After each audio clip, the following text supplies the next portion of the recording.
കേരളത്തിലെ SIR നടപടികൾ നിർത്തിവെക്കണമെന്നാവശ്യപ്പെട്ടുള്ള ഹർജികൾ സുപ്രീം കോടതി ഇന്ന് പരിഗണിക്കും.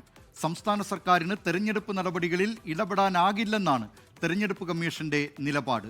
സംസ്ഥാന സർക്കാരിന് പുറമെ രാഷ്ട്രീയ പാർട്ടികളും കോടതിയെ സമീപിച്ചിട്ടുണ്ട്. വിവരങ്ങളുമായി ഡൽഹിയിൽ നിന്ന് അച്യുതൻ ചേരുന്നു. അച്യുതൻ, ഈ കേസ് സുപ്രീം കോടതി പരിഗണിച്ചു തുടങ്ങിയോ? എന്തൊക്കെയാണ് വിവരങ്ങൾ?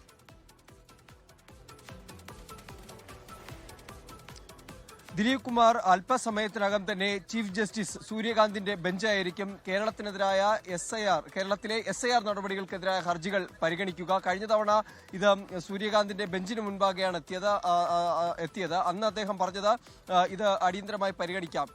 ആ ഒരു സാഹചര്യത്തിലാണ് ഇന്ന് പരിഗണിക്കാനായി മാറ്റിയത്. അതിനുശേഷമാണ് ജസ്റ്റിസ് സൂര്യകാന്ത് ചീഫ് ജസ്റ്റിസ് പദവിയിലേക്ക് എത്തുന്നത്. എന്തായാലും അതിനുശേഷം അദ്ദേഹത്തിന് മുന്നിലേക്ക് എത്തുന്ന ഒരു സുപ്രധാന വിഷയം കൂടിയാണ് ഈ കേരളത്തിലെ SIR നടപടികൾക്കെതിരായ ഹർജികൾ. ഇതിൽ പ്രധാനമായി ഹർജിക്കാർ ആവശ്യപ്പെടുന്നത് ഈ നടപടികൾ നിലവിൽ അടിയന്തരമായി തന്നെ SIR നടപടികൾ സ്റ്റേ ചെയ്യണം എന്നൊരു ആവശ്യമാണ്.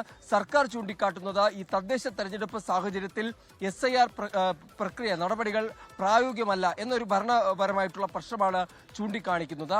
ആ തരത്തിലുള്ള വാദങ്ങൾ മുൻനിർത്തിയായിരിക്കും അടിയന്തര സ്റ്റേ വേണമെന്നൊരാവശ്യം ഇന്ന് കോടതിയിൽ ഉന്നയിക്കുക. എന്നാൽ അതേസമയത്ത് തെരഞ്ഞെടുപ്പ് കമ്മീഷൻ ഇതിനെ എതിർക്കാനാണ് ഇപ്പോൾ സ്വീകരിച്ചിരിക്കുന്ന നിലപാട്. കാരണം ഈ തെരഞ്ഞെടുപ്പ് പ്രക്രിയയിൽ സർക്കാരിന് കൈകടത്താനാകില്ല. അത് സംസ്ഥാന തെരഞ്ഞെടുപ്പ് കമ്മീഷനും കേന്ദ്ര തെരഞ്ഞെടുപ്പ് കമ്മീഷനും ഒരുമിച്ച് ചേർന്ന് നടത്തുന്ന പ്രക്രിയയാണ് എന്നൊരു വാദം ഉന്നയിക്കാനാണ് തെരഞ്ഞെടുപ്പ് കമ്മീഷനും ഒരുങ്ങുന്നത്. ഒപ്പം തന്നെ BLOമാരുടെ സമ്മർദ്ദം, കണ്ണൂർ BLOയുടെ ആത്മഹത്യ ഉൾപ്പെടെയുള്ള കാര്യങ്ങൾ മറ്റ് കക്ഷികളും ഇന്ന് കോടതിയെ ധരിപ്പിക്കും. അങ്ങനെ ഇതിലൊരു അടിയന്തര സ്റ്റേ വാങ്ങിച്ചെടുക്കുക എന്നതാണ് ഹർജിക്കാരുടെ മുന്നിലുള്ള ഒരു പ്രധാന ആവശ്യം എന്നുള്ളത്.